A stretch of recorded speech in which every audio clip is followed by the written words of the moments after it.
This is Lou Freeman of Freeman Lumber. Lou, your dad started the company in 1946, and you and your brother today run this company. Tell us about it. Well, I guess when you go back to 1946, my dad came from Switzerland when he was just 6 years old, and he lived in Dungannon Township here south of Lumbermen. And at that time, his parents moved over here. I guess it was in 1926, and they had a really rough go trying to farm. In Dungannon, there's a lot of rock and a lot of swamp. They just couldn't seem to make ends meet. So Dad remembers as a kid, being only 6 years old, that he, when he moved over here, the only time they ever had any extra is when they cut some wood on the farm.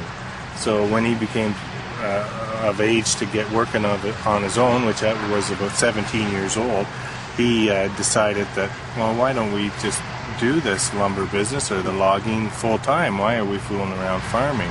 So that's when he got into it. He actually started out by cutting logs, and he hired somebody else to custom saw his logs, and then he sold the lumber, and from there it sort of built up. He had several different mills around Hastings County, more of the north end around Bancroft, and from there we settled into this yard in 1956, I guess it was. So yeah, so that's basically how we got started. So Lou, this is a family business. So tell us who in your family's involved in this business. Okay, well, my dad, he's 86 years old at this point, so he does, he still comes around once in a while. Anyways, he's around. My brother and I look after the business, brother Dan, and his daughter Becky, she went through school. She's a forestry engineer, and she's involved here now and working here full time. So the three of us are working together. We also have my kids and Dan's youngest daughter, Laura. My kids are being Carson, Drew, and Jane. They work part-time after school or in the summertime. But we always give the sons or daughters of our employees first chance at summer jobs as well. And we have a couple of them working for us here this summer. And so sometimes it's our family, but other families within the company as well. We try and be sort of based that way. So it truly is a family business, and it means everybody. So, yeah, that's right. One of the unique things about the forestry industry is that these businesses remain in the family. I mean, if you just look around this area, you have Chisholm's, who are over 100 years old as a business. You have McRae's up in Whitney. You also have your company, which started in 1946, and the Murray brothers. These businesses have been in the family for generations. What do you attribute that to, Lou? Well, I guess all these family-run businesses, the families just love what they do. They're true woodsmen. They really enjoy the forest. They enjoy the area. They just wouldn't be the kind of people that would live in downtown Toronto. So they want to be here. They want to make it sustainable for forever. They're all family-owned businesses, as you mentioned, so they don't have any shareholders saying, well, we're not making enough money this year, I'm going to go and invest somewhere else. A lot of the businesses went through years and years and years of not making very much money or going behind a few years, but they always stuck to it and found other ways to improve their business or found other markets and sort of rolled with the punches and made it work that way. A lot of it too is we have a real good workforce in this area. There's a lot of good people that are the same as the owners, enjoy living here, enjoy the industry, enjoy the equipment or whatever little area they are in the business, and everybody working together makes it work. Lou, one of the things that's happened, that's changed in the last decade, is that with the formation of the Bancroft Minden Forest Company and your sustainable forest licenses, is that people who used to be competitors are now partners in a business. how's that changed things, and was it always sort of friendly relationships? No, it was. We were pretty strong competition between a lot of the companies in the past. Maybe even more so before my time. But once we had to work together to form the sustainable forest license and do the management on Crown that the M&R used to do. We built relationships there. We work together now.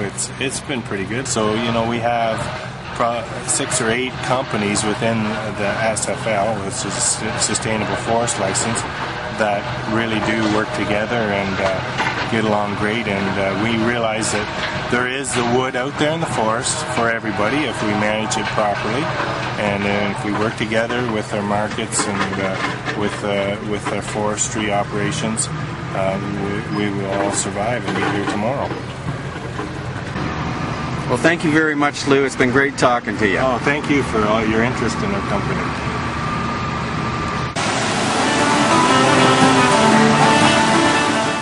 This is Paul Chisholm of Chisholm's Roslyn Limited.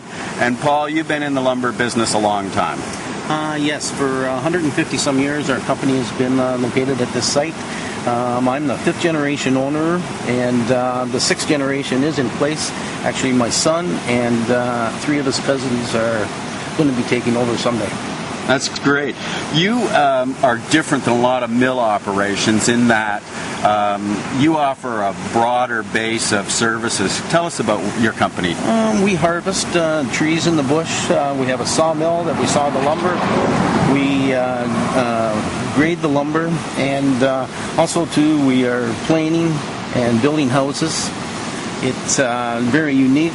I guess we go right from tree to finished product, and we've been serving Quinte for a long time. I see you've got a Timber Mart right on site that you own as part of your business. Yes, we're part of the Timber Mart buying group.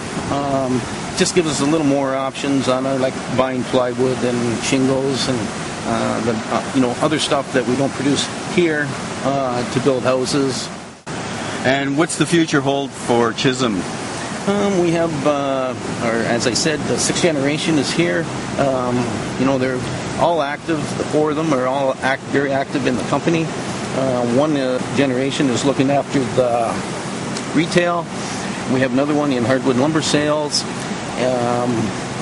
Another one is looking partially over our sawmill operation and our dry kiln in Tweed. And it's great that they start out young because they learn a lot when they're young. Yeah, they're all, the oldest one is probably 35, and the youngest one is 27.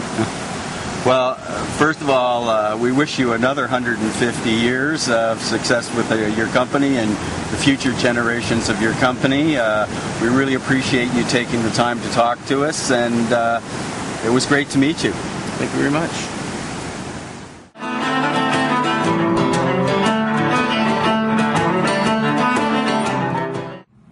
We're here in the boardroom of the Murray Brothers Lumber Company with Jerry Murray, who's the general manager, who's 3rd generation of the Murray family, and they've been in business a long time. Jerry, first of all, thank you for participating in the program. Our goal is to tell the story of the lumber industry, and certainly your family has a long, very successful history in this business. Well, thank you very much, Glenn. We appreciate doing it, and we hope that it'll be productive. You were saying it's 102 years old? 107. 107 we years old. We had our anniversary in 2002, 100 years. The 2nd generation, Dowdle Murray, who's 82 this month, is still, he's not involved in the business anymore, but he is still here. Yeah, and of the families, the original families, there's 3 from the one side of the family that own the business, and there's 2 other members that are involved in the lumber business as well now. So. What do you attribute the longevity to? I think our employees really, the people we've had working here. I've been here for 39 years next year, so I've seen a bit of it. But I think our employees have been wonderful over the years, and they've saved us. They're hard workers, and local people from the area, Whitney, Barry's Bay, Madawaska, Illinois, and real good workers. And I think those people too were from farms and they had to work hard, and they sort of moved to the sawmills to work for the same reason. Picking stones and farming wasn't very rewarding either, so they became lumbermen, especially for part of the year, and went back to the farms. And how many employees do you have here today? Right now we have about 170. And it seems like you know every one of them as we walk through there. Well, I know most of them. Most of our employees are 10 years and longer. And what happened was, I think we downsized over the last couple of years because of the markets. Mm-hmm. We've gone from a high of maybe 280 to 170 where we are today. What you do different here, though, is you take products further to getting closer to the retailer. We do value-added, but like drying and dressing the lumber and doing special patterns for softwood lumber that you saw in the planer. Mm-hmm. We do things like that. And what's the foreseeable future for the business? The future, I'm always optimistic, but I think it's a difficult period right now. You know, we've had our down times in the past, but I think they were short-lived. Well, the economy of the world's changing, where so much stuff is coming from offshore, which means, sure. you know... Yeah, and I think there's some good news out there. We have developed a market with China for lumber, and it's an opening, and they're taking quite a bit of lumber from us now. It's taken 3 or 4 years to develop that market, but I think it's going to be good long-term. Hi, we're here at McCrae Lumber, or McCrae Mills, just outside of Whitney and Algonquin Park. This is John McCrae and Jamie McCrae, and your family, John, has been in this business a long time. Yes, Jamie represents the 5th generation of McCrae's in the lumber business. My great-grandfather started in the Eganville area in about 1885, primarily working in the Boneshare watershed. And since that time, our family has had a number of operations east of Eganville, and eventually ending up in Algonquin Park with 2 sawmills. And at the present time, we are situated in Whitney at this site. So you have kids already working in the business, do you? 2 of my sons have worked here in the past as they have gone to school. At present, neither of them are working here, but who knows what the future will hold. And what about you, Jamie? Are you planning on your kids ending up working here? Well, I guess so. My dad works here now, presently. He just isn't here today. And I don't have any kids yet. So, but I think that's one of the beauties of the forest industry, is that I'm the 5th generation of my family now, and with continued sustainable management and good forestry practices, we can easily see another 5 generations, if not more. And you were telling me one of the major differences about your logging operation or mill than most is that you use full tree-size logs. Tell us why you do that. Yes, we're using tree length coming into our mill almost exclusively. We moved to that system in the early 1980s in an attempt to minimize the footprint in the forest of logging operations, and also an attempt to get better utilization of what was available in the forest.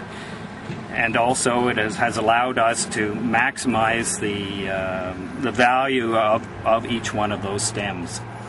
And we've pretty well stuck to that strategy for the last 20, almost 30 years, I guess.